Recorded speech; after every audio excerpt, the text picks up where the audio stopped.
Alon, welcome to the Contech Onsite podcast. Excited to have you on. Thank you. Happy to be here. So why don't we start off with you telling us about yourself and about Contech and what are you doing?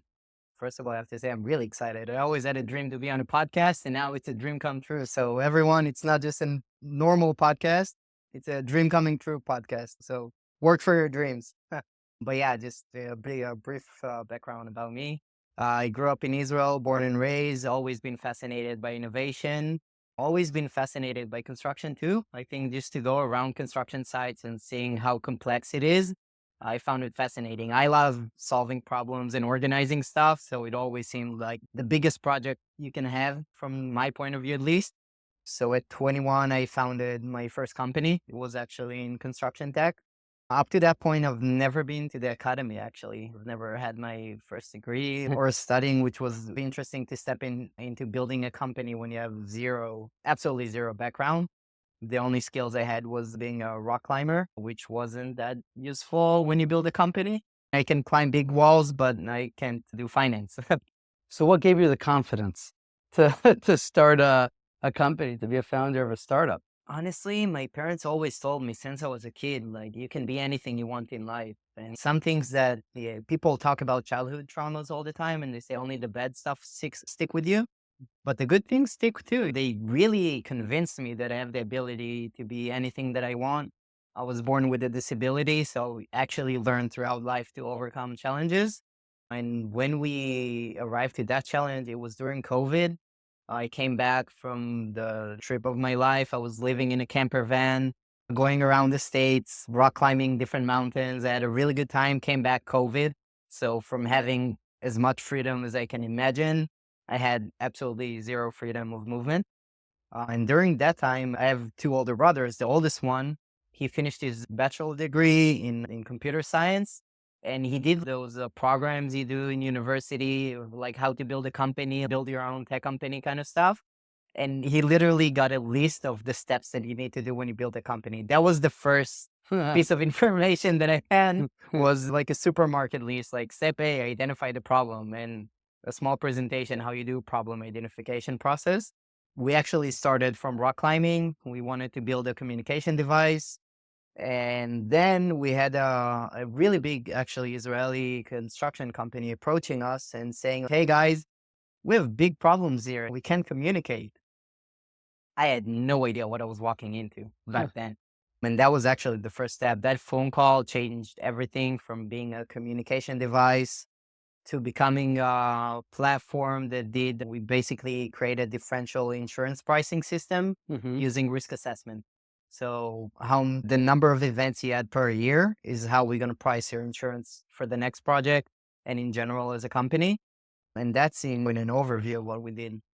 Okay, so you're saying it's not only the bad stuff that we take from our childhood, right? You also get some good things from Yeah. the childhood traumas. Yeah, you can get But good stuff. so you literally took the assignment at school very seriously. I'm saying basically your brother did this with you? Yeah, he walked to me. I annoyed him a bunch of, that's what you do as a young brother. Yeah. I kept calling him. I was like, hey, I actually have a cool idea. Like, why aren't you listening? It's okay. I had my long hair and I lived in a camper van and I was like the absolute perfect example of a dirtbag. My Okay. pants were full of holes. Nothing changed until this day. Long hair, smelling really bad. So I'm not surprised he didn't listen. It sounds like you're already pretty prepared for the construction industry. Yeah, exactly. But not from the innovation side, Yeah. from the other end. It sounds like you don't mind getting dirty and doing things that you enjoy and love. Yeah. No, I'm not afraid of challenges. That was always the thing about me. If I find a challenge interesting, I will dive in. I don't care if I understand everything about the field or nothing about the field. I'm just going to jump in and try.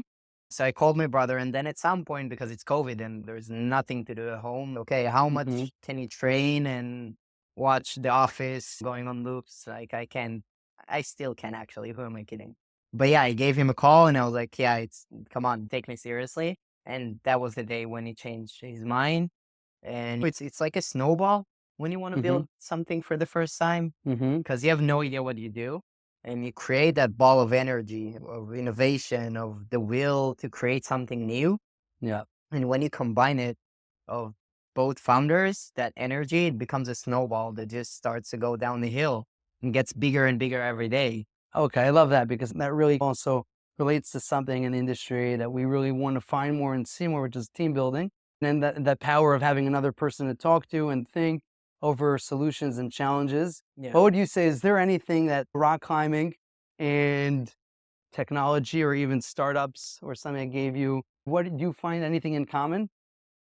Look, so I used to rock climb back then as a professional climber. So I had training twice a day for 6 days a week. So I know what it means to work hard. Like Mm, working hard never scared me. So it's okay. Oh, I know I need to sit down and work. And I grew up with the understanding that you can also learn everything that you want by yourself. There's so much knowledge outside today. People really take like courses and they seek for them, but just type down how does the construction industry work in Google? And that's the first like construction 101. I just kept going and reading. But the fact that they came from a professional athlete background gave me the ability to understand that things are a process and it takes time. And it's okay to get exhausted because it cycles. It's like when you work out, you have 4 weeks of hard training, 1 week of declining, and you go with that circle. So you understand that as the body has that cycle, the brain has that cycle too. So you just need to catch up with it and understand when it happens. And I think the fact that I built a company with my brother made it more fun. Like he's my older brother. He's the mhm. oldest one in the house. And then suddenly the youngest one becomes the CEO of the company and tells him like, hey, you cannot do that. And that was So interesting. was it a good relationship builder? Yeah. Oh Yeah. my God. Amazing. Cause we used to go and have a beer after a work day and after a meeting. And like when you're happy together, when you're sad together. And today, looking back, everything that I have up to this point is thanks to the fact that he was willing to give me the opportunity and the chance back then to Beautiful. build something. Okay. Yeah, so I give him a lot of credit. I love it. Okay, so it's not easy building something together and also a lot of times staying close friends and staying through the process. And it sounds like that was very helpful to do with someone. Yeah. And what would you say today, looking back at that experience, what did it teach you coming into the industry? And also, why don't you tell us what happened with that startup? Yeah. So I think the biggest lesson that I learned within the industry, and that's the biggest thing that I also have to give to people, if anyone is listening to it, is working on his new company now, please, for God's sake, don't say you're going to change the industry. We, as individuals, we don't have the power to change it. And when you walk in into an investor or to a constructor, or even to me for a meeting for consulting, saying that you're gonna redefine the industry, this industry has been working the same since Egypt. Like you look at the projects in Egypt, the organization of the people and how they manage each other. Okay, the crane today is big, is gonna be automated, but they use cranes too in different forms, but they had a crane. Hmm. So it hasn't really changed. We're talking about thousands of years. So to come now as an individual who had some time and found a problem, and construction tech is really blue ocean. There's a lot of space for companies and say, okay, I'm going to redefine it. That's where I learned the lesson of being humble and not being arrogant and saying, well, I cannot change everything, Okay. but if you're focused, you can change one problem. What happened with that company? I think that from the way that I talk now, you can understand that we closed it. We ended up shutting it down. I think looking back today is the fact that we created a financial loss for insurance companies because they have their way of pricing construction projects. On average, it will go up. The price will go up by 5% each year for the policy. And when you create a differential insurance pricing, it means that it's not going to go up as like construction industry 5%. Some companies will go up, some companies will go down. You don't make the same profit as you used to. Hmm. And that's the profit they make is for selling those insurance policies. So I think that was mistake number one. Hmm. And mistake number two was that I didn't put enough effort into learning about the industry, to learn about the culture. I met a lot of people. I did a really big leap with my understanding of how it works and construction in general. But I should have been more humble and say, I'm going to solve one problem and not, I'm going to redefine how you do safety inspection in So you construction. were trying to save the industry. And Yeah, like yeah, freaking Messiah. I'm thinking about all the founders right now that are listening to this and maybe covering their ears or are scared you just destroyed their dreams, but they want to change the industry. And you're saying rather than really looking at the entire industry, there's still hope because you could change one small problem at a time. And if you're focused enough, you might be able to do that. But if you're trying to save the entire industry, then you'll eventually be humbled. Yeah, Yeah. exactly. If you Mm. look at any kind of like tech industry in general, Mm-hmm. the biggest companies that made it, they started by solving one real problem. And then they built a company that made it all the way to round A over one real problem that gave a lot of value with either time or money for clients. And after that, they created more products. But they didn't say from the beginning they're going to change the cyber industry. No, they said they're going to affect a specific problem and challenge within the Mm-hmm. cyber industry. So it's also something that you can look at other industries in general and learn from. I call it one real solution for one real problem. That's a recipe for a good company. Okay, great. So now you move from being a founder, and you're saying you learned that lesson being humbled by the industry. You said, okay, I learned something in this process, and now I'm going to find other ways to basically either inspire or help startups in this space. And you moved on also to Contech. You want to share a little bit more about that part of your journey? Definitely. That was a funny part because when we closed down the company, I was 23. Now, I don't know if you've ever tried, but when your only experience is being a rock climber and a CEO of a company, it's not easy to get jobs. You can go be an SDR, for example, because I had no idea how do you Mm-hmm. do that in a tech company. Like I know how to run a company. I know how to do fundraising, meet with investors, sign big clients, design partners. I know how to take a company from an idea until pre-seed seed round. But to get a real job was really challenging because it's not that I came with any experience from the academy or anything Mm-hmm. like that. So it was who's gonna give me the chance, like who's gonna see the skills, the knowledge that I have, and the motivation. Plus the fact that I was really young for the industry in general back then. Most people can be either my parents or uncles. Yeah. So that was a really interesting like challenge to walk in and try to get a job. But yeah, Contech, Tsachi Flato, the founder of Contech, saw I think he saw the passion that I had and the fact that I'm not scared to work hard. And somehow, through one of the investors we had, I got a job interview with him. And in the interview, that was really interesting because he looked at me. I was like, okay, if you need to solve implementation of innovation in construction, good luck. How are you going to do that?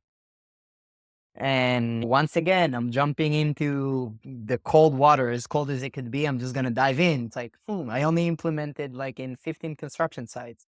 Yeah, obviously, I can give my point of view about that, but I wasn't scared to work hard. And I think he expected of me to come and to build something that is maybe light, some questionnaire, something small, but I don't do anything small. If I'm going Uh-huh. to do something, I'm going to do it to perfection again. Mm-hmm. So I basically presented to him a roadmap of on-field research. Took me almost 2 years. That the entire concept of the research was me being on site, spending time in any sort of possible project. And I think that's a good time to put a side note that Contech is an organization. We're a governmental organization in cooperation with the private sector, and we're a nonprofit. So basically, that the point that we're in gave me back then with the research the ability to understand how the government looks at innovation in construction and how the private sector looks at. And both the tech companies, we have our incubation program, our seventh batch this year. And in general, we're very, very active within construction tech worldwide also. We had our events really bringing the biggest leaders within the industry today into those events each year. And I think that the fact that we're a nonprofit gave me the ability to ask anything that I want. And that was the first thing that I understood before the research. I was like, okay, what's the biggest advantage we have as an organization? Mm-hmm. We're a nonprofit. Oh, great. Then I can go anywhere that I want. And everyone are going to say yes, because eventually I told them, look, it's going to help you. I'm done with the research. You get the paper.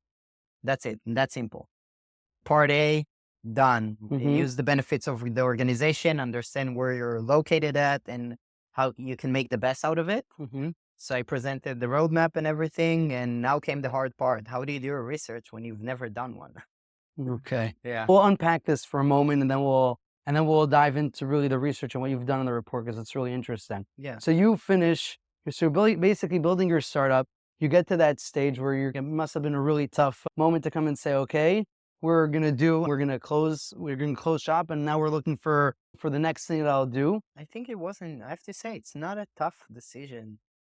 It's a very maturing decision to make at a young age. Mm. The ability to say, okay, it's fun to have that title of a founder and CEO. And it's like anywhere you go, oh, yeah, I have friends that work in coffee shops and I ended up building a company, which was crazy. Don't get me wrong. I have some friends that until this day I admire and I will kiss the ground they stand on because they're so talented and smart. And you can fall in love with the title. But I understood that with the title, big decisions come. And that was one of the decisions I was mostly proud of. That you're able to say, okay, I realize it. I look in the Yeah. mirror. It's over. Now I'm willing to go, and I'm going to say, like, to transition into a job, Yeah. right? Also difficult in terms of your skill sets that you have at that point, Mhm. but also be in the market. And then you're going into this company called Contech that you're describing as a nonprofit working in government. It's a very different picture, right? Yeah, yeah. And but also have the humility of taking on that role and taking it seriously. I don't do anything small. Same mindset of a startup, but driven into an organization. This time risking someone else's money. It feels much better. No, Yeah, I have to say. it feels much better, guys. Yeah. Yeah. So, Risk uh, someone else's money at first. It's gonna make your life easier after. not irresponsibly, but just so you could sleep well. You could sleep at night, but you took your passion, you drove into organization, and now what would you say at that point? Okay, you're gonna figure out what to do. What's like the three biggest lessons you took from being a startup founder into Contech? It's like the three biggest things you took from that experience. Well, everyone have a purpose in life, even if it's setting a poor example. Okay. Yeah, it's important. It's because everyone has a purpose. Anything that happens has a purpose. Even if Mm-hmm. it's setting a poor example, being a poor example is also a purpose in life. And what I'm trying to say with that is that learn from mistakes. I liked like the SpaceX method of stuff. Make as many mistakes as you can because that's where you Mm-hmm. learn. And I really believe in that. Also within sports, make it to the edge, go to the limit of the limit. And the same with that. So when people told me like, oh, this company, it's gonna die, I was like, okay, so I want to meet them. I want to talk to them. I'm fascinated. I want to see the process of why they're gonna fall apart. That was the first lesson. I think the second lesson and my favorite one is that you can be humble, arrogant. Okay. They kind of contradict, but they come together. Being humble is the ability to say, I do not know. And being arrogant and humble is to say, I do not know, but by tomorrow I'm going to know. Because Mm-hmm. 24 hours is a lot of time. Yeah. And I think the last lesson is that honestly, within this industry, that we're not founders, we're pioneers. Mm-hmm. This industry is just building up. So we're pioneers within this industry. And it's important to understand because the pioneers over history and different Mm-hmm. events, they had to sacrifice from themselves for the greater people, for the country, for whatever community, whatever you want to call it. And we're pioneers within the construction industry. We're not gonna pick on the fruits, but we're gonna find the land where they're gonna plant the trees. And it's important to understand that. So yeah, those three lessons really sharpened me and created me into what I am today.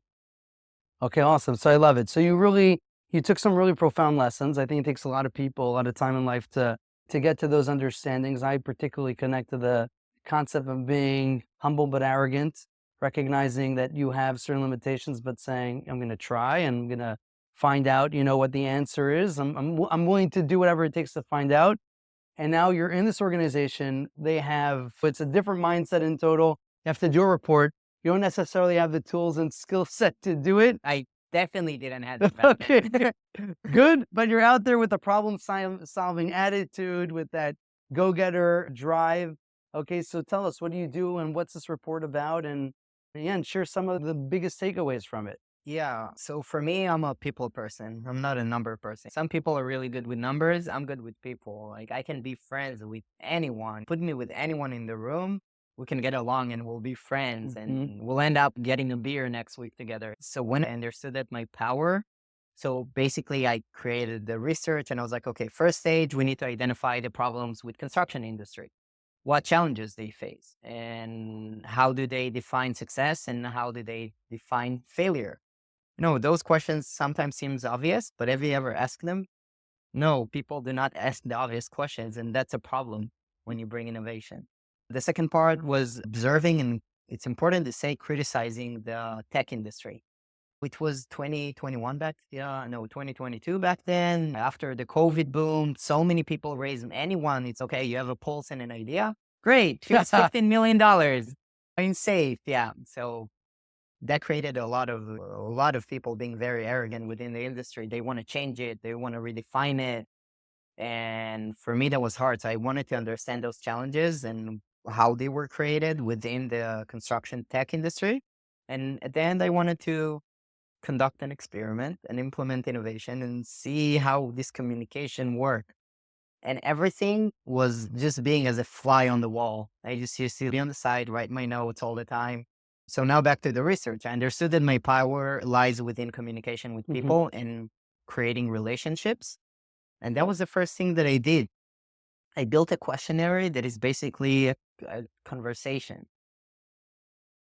This questionnaire, it took me a lot of time to analyze them because eventually there's a way of analyzing. It's called thematic analysis. You marker stuff and you have to cut it, and then you have to find the theme that has to do between everyone and mix it and organize it. But again, for someone like me who likes to organize stuff and recreate them, that was the most efficient way, I think, because that's how I really dove into what they said and how many times they said it and how many times it was mentioned by different people.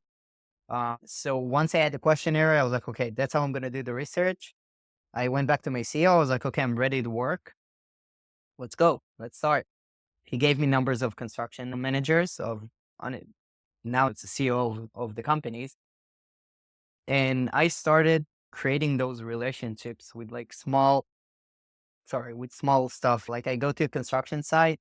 I'm not going to come with a nice suit, or I'm going to come with working boots for the site. I'm going to come with the pants as needed. I'm going to bring my Turkish coffee with me and my cookies, and I'm going to go and not say, let's work, or I have a question. I'm going to say, hey man, let's drink a coffee. And I think the fact that I was a young guy really made it easier for construction managers to relate with me. Some of the engineers and some of the site managers were closer to my age. So it was refreshing for them to have Mhm. like a young guy walking around. And when I knew that I was meeting older people, I used to come with a suit, tie everything perfectly, because I knew that the only way for them to respect me is if they look at me as a fancy, I'm going to call it fancy kid. That was the reality. Okay, so 1 second. So let's break this down for a moment. So you are on this assignment. Okay, let's go. Let's survey the industry pretty much. Let's ask all the tough questions. Let's start getting an understanding, and let's create a report to understand how to implement, how to adopt technology on site. And you are tapping into your superpower of being a people's person. Yeah. You say, okay, let's go. Let's start connecting with people on a genuine level with questions that will help me put together this report. And you also have this really great intuition of like, I'm not going to this site on a suit.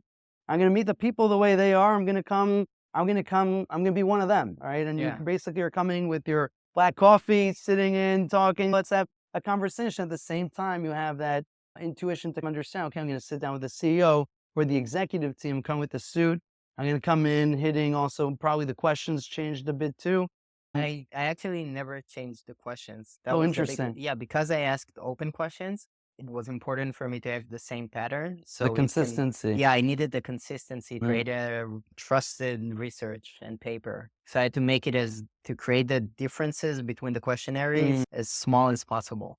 Okay, cool. Yeah, so I used the same questions, but I created a different persona whenever I came.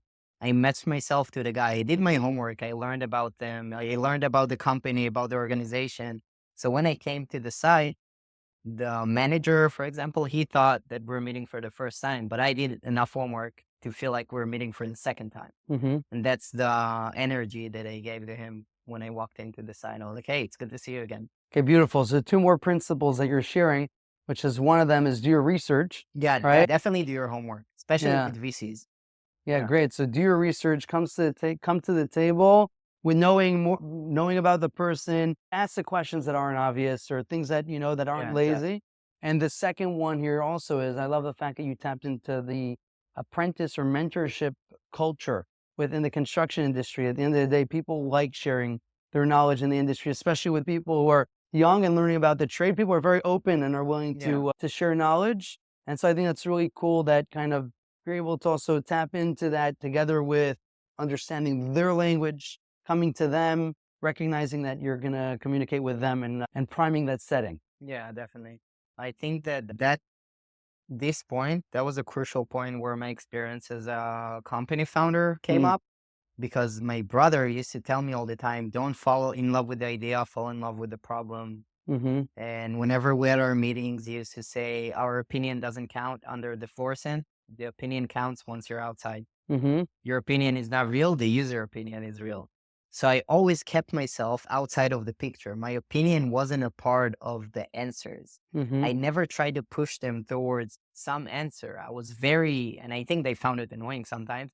I used to ask a question and just sit down, no facial reaction, nothing. Mm-hmm. And they answer, and I'm like, okay, interesting. And it drove them insane because I never pushed towards anywhere. I was like, I'm not looking for any answers. I'm just looking for you to talk as much as you can and for me to type as fast as they can. Okay. That experience of being an outside observer, and it's a very important skill for founders, really came handy within this research. Okay. So what were the main questions that you asked in the report, and what are the three main takeaways? The three, We'll talk about more about the report and also a little bit more of the side effects, but yeah, from doing the report, what were the things that you learned from that process? I think the biggest thing is that if you want to build a company in construction tech, you need to be on site. You cannot skip that. I just learned that, and I'm just gonna give the outside overview of it. That first of all, we need to create a common language. There is no shared language between construction and construction tech. I'm gonna call it. I'm gonna walk in and say, "Hey, you're gonna be your POC, beta side, blah blah blah." Use those buzzwords, a risk assessment, or you can say, "Hey, I'm a company that built a product that supports the safety manager, and we're relevant within the first stages of the construction. So once you get the papers done and we're ready to go on ground, that's where we come and become a part of the site."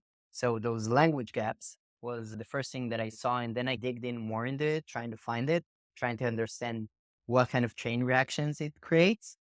After that there was a challenge that I wasn't seeking for, but then I was like, oh, interesting. They both share this problem, both construction industry and construction tech.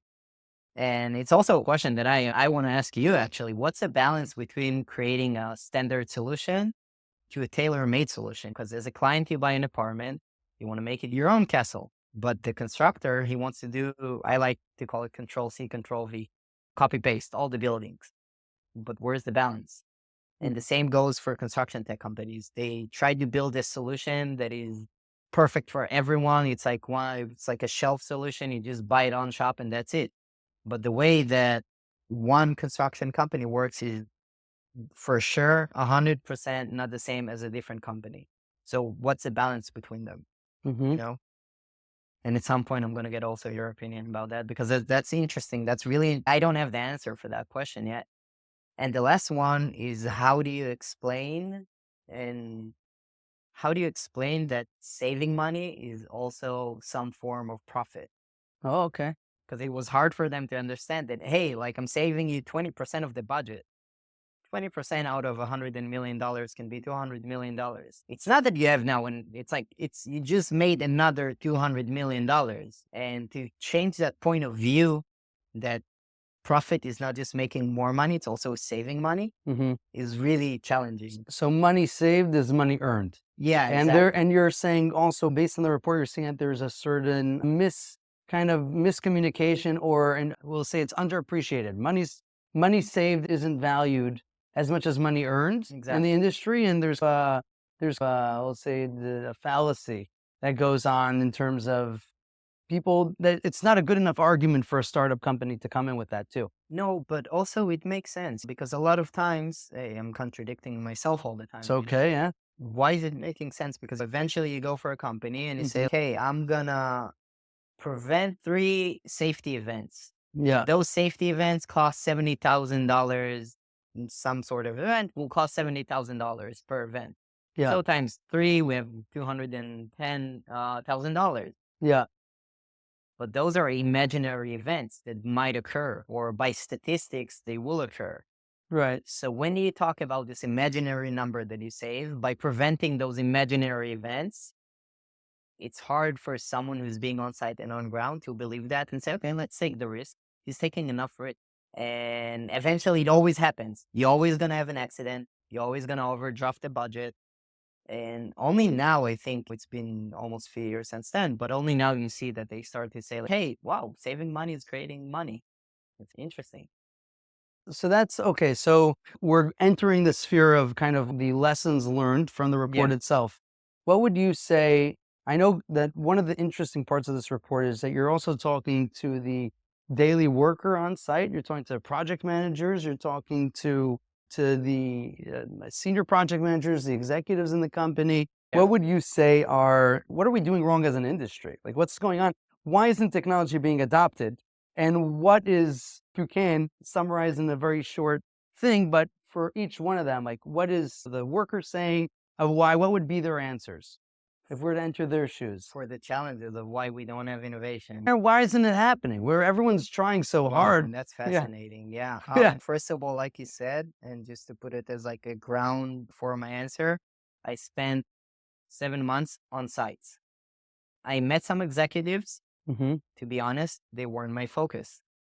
The person who makes the decision if you're going to have innovation on site or not is the site manager.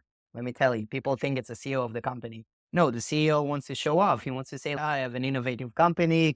It's a click with constructors, so they can show off between themselves when they boost their egos. But eventually, if the site manager doesn't want this innovation, it's not going to be. I'm going to give you an example. I had my cameras spread on site. Hmm. And I walked on site once, and then I looked to the left, and I'm like, I'm seeing someone playing with a cable. I was like, oh, damn, what's happening there? So I started walking, and then I was like, wait, no, I don't want to walk. I need to see what's happening without jumping in. And the guy literally cut the cable of my cameras. And that happens a lot because no one came to explain to them what's happening with innovation. And and eventually what we did was to put the main cable and the fake cable, and they can cut it as many times as they want, but So this is an experience from being a startup yeah, founder. You're putting cameras on site yep, to help predict yeah, issues that are happening, and then in the meantime, the workers are feeling surveilled. That people are surveying them, and then so they cut the cable. exactly. They So just chop them. they That was chop. that was so frustrating. I was like, man, you know how many hours of work I put it on that? Like, why would you do that? And it's expensive too for a startup to put up And cameras. No? especially in a young, early stage startup, you cut the cable, my runway is, I'm gone. That's it, bankruptcy. And so that's very powerful. So these are a lot of unsaid things that are happening on site where someone. Yeah, and we can be honest about those stuff. Yeah, I don't like to create like a beautiful picture. If you're listening to this and you want to jump into this industry, yes, it's a blue ocean. Yes, there is insane potential of profit. And it's going to be very hard because the constructors and the day-to-day workers, they will put sticks into your wheels. And you need to know how to take this stick and explain to them that they shouldn't do it because you're there to support them, to make their life easier, to save them time, to give them more free time, even going back home, and not take the stick and try to punch them. So maybe bring that back to the report. Yeah. What did you find out from those workers? Why are they behaving that way? And what could we improve to make that technology favorable? So first of all, I'm gonna look at it from like the educational point of view. Mm-hmm. At what point I was trying to understand if at any point with their training they learn about innovation. Now, I'm not gonna say educate anymore. That's the last time. I'm a big fan of saying advocacy. So it's innovation advocacy because people will listen to you when you do advocacy, when you come to explain something, not to educate. I cannot educate you. If you will try to educate me, I'm just gonna step outside. I hate being educated, the problematic kid vibe. And no one, especially when you come into older people, they've worked in the industry for years and you come as a founder of a company and you say, hey, I'm gonna teach you. No, you can do advocacy, you can explain, but you cannot teach. So advocate, yeah. Yeah. And it's important to understand that. And when I came with that understanding, I was like, okay, so when they go to the academy, no one talks to them about innovation.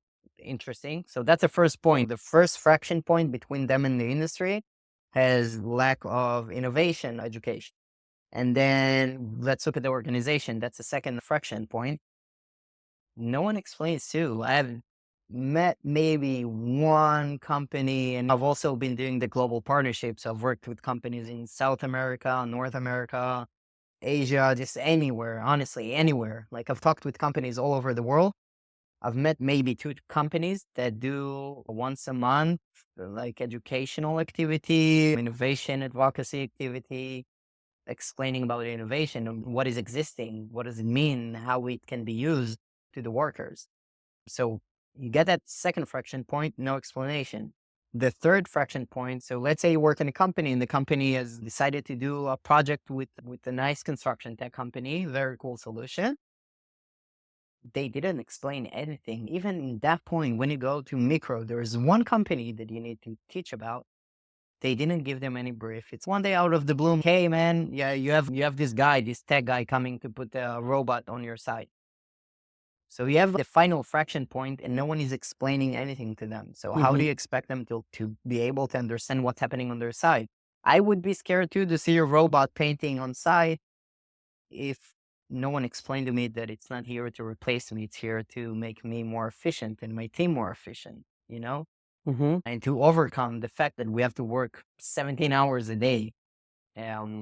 So you're saying educating and advocating, right? That's the Yeah, word you prefer to use, is advocating kind of the solutions to the workers, right? To the site workers is critical to getting them to buy in and then actually adopt the process. because you really wanna take them and create, then make them feel like this project of bringing the innovation is their baby. So I have a question, a sincere one. Yeah, Right now, you're back in your old startup, right? You're putting up those cameras and you're explaining to the construction guys, listen, these cameras are for you. Are they going to cut your cables or not? yeah. What's going to happen? What? Yes. You know why? Because the owner of the company gets to see those footages too. So they still feel like, Threatened. They feel yeah, threatened by it. even when I Okay. show them. And that's a challenge to overcome. Mhm. And I think that and that's the cycle that I also learned. It takes me to the next challenge. So we have Mhm. those day-to-day workers. And if we look at the founders of the companies, of the construction companies, usually, if the regulator authority never said anything about you need to have cameras on site, they're just not going to do it. Mhm. So the government has a lot of responsibility on the process of bringing innovation into this industry. Part of my research was also done in government projects, 100% done by the government.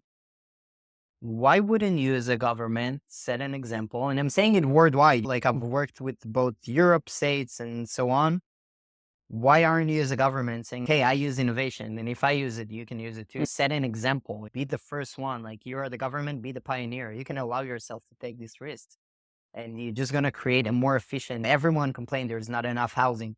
Okay, set an example. Show us yourself how you do it. Some places are starting to change, but that was the second challenge that I was really able to see. And the last one, and not the last one, but the last big one that I like to share about, and which became also my philosophy, was the lack of honesty.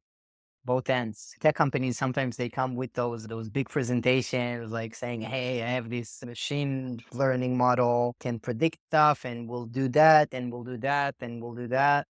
But in reality, they have nothing. Mhm. It's okay to say what you're planning to do, but you have to be transparent when you give a solution because, like I said, we're pioneers.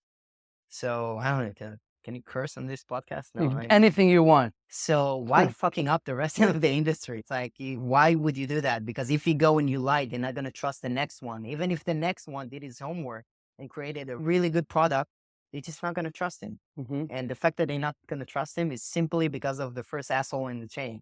Yeah. So be honest. And same for construction companies and the workers on site. If a tech company comes to you and they say, hey, we do A, B, and C, it's okay to say, can you explain A and B? I don't understand what you're doing, because then you prevent surprises. So honesty is the key for innovation within this industry. Mhm. And honestly, I think that honesty is the key for this revolution within our industry. Okay, so we're going to wrap up also the podcast, but I think these insights are really, really interesting. And it's an amazing report, and we'll share the report in the descriptions so that people could enjoy it Yeah. and read. Thank you very much for being on the Thank you. podcast. Thank you. It's been a pleasure.